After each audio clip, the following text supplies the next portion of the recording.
Hello, a fascinating exchange this morning on Breakfast TV with the Foreign Secretary, Liz Truss.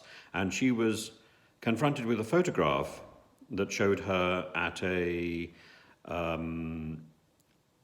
women's dinner with Theresa May and Andrea Leadsom and Liz Truss and various donors to the Tory party.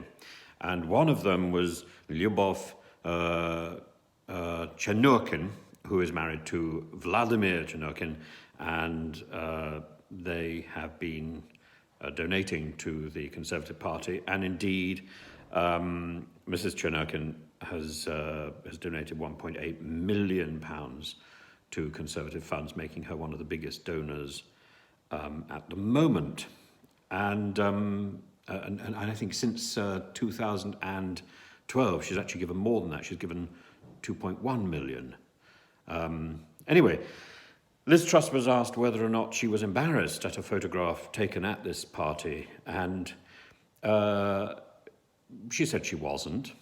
She rightly pointed out that there's a distinction to be made between people of Russian descent and people who have direct links to Mr. Putin's regime, who, as she says, prop up Putin. And she's right to make that distinction. But my goodness, I do find it so frustrating the way she constantly says, as I said, and a lot of the time she hasn't said it, referring constantly to what she said before. This is very... It's very authoritarian. Mr. Putin ought to use that sort of language, I suggest.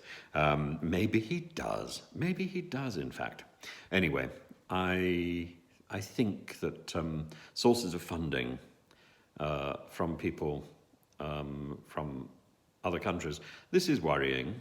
This is very worrying, but it's particularly worrying when we're now targeting people who have links to Mr. Putin's regime, and it's a very grey area. Let's say that much. I'd be so interested to know what you think. Have fun. Bye bye.